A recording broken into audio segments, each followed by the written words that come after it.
Assalamualaikum warahmatullahi wabarakatuh. Perkenalkan, nama saya Mutrika Sibarani, NPM 24140195 dari kelas 3D, Program Studi Pendidikan Guru Sekolah Dasar.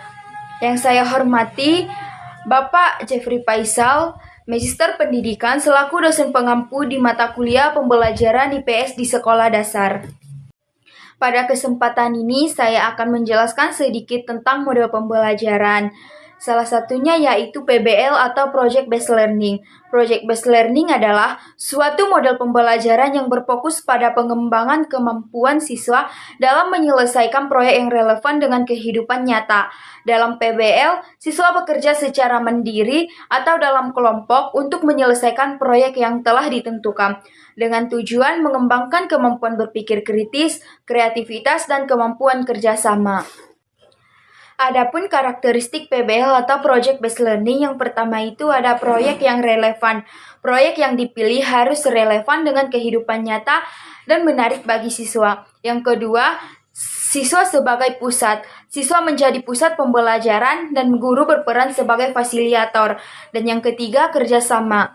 Siswa bekerja sama dalam kelompok untuk menyelesaikan proyek. Yang keempat, pengembangan kemampuan. PBL berfokus pada pengembangan kemampuan berpikir kritis, kreativitas, dan kemampuan kerjasama. Dan yang kelima itu ada produk akhir. Siswa menghasilkan produk akhir yang dapat dipamerkan atau dipresentasikan. Ada juga langkah-langkah PBL. Yang pertama itu ada penentuan proyek.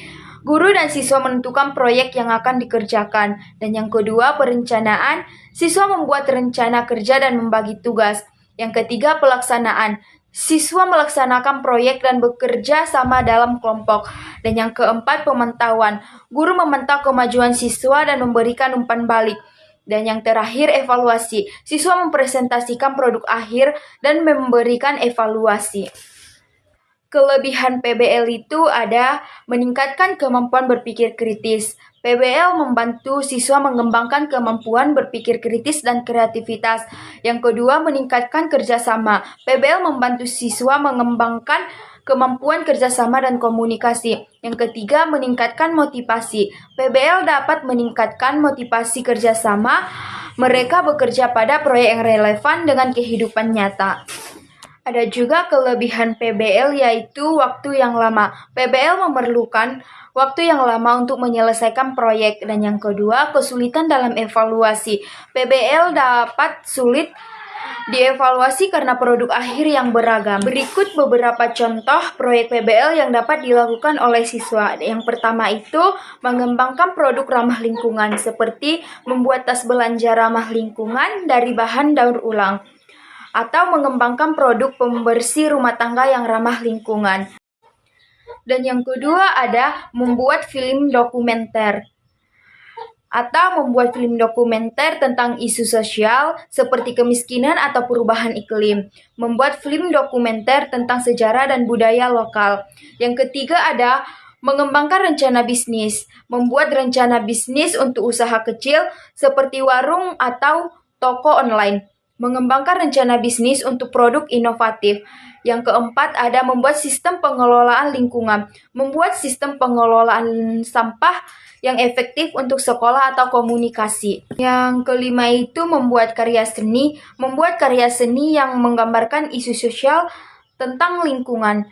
Mengembangkan karya seni yang mempromosikan toleransi dan keberagaman. Dan yang terakhir itu ada mengembangkan produk makanan. Membuat produk makanan yang sehat dan bergizi. Mengembangkan produk makanan yang inovatif dan menarik. Jadi PBL itu adalah suatu model pembelajaran yang efektif dalam mengembangkan kemampuan siswa, tetapi memerlukan perencanaan dan pelaksanaan yang baik untuk mencapai hasil yang optimal. Cukup sekian sedikit penjelasan saya tentang Project Based Learning. Kalau ada yang kurang, saya mohon maaf. Kepada Allah saya mohon ampun. Wabillahi taufiq wal hidayah. Assalamualaikum warahmatullahi wabarakatuh.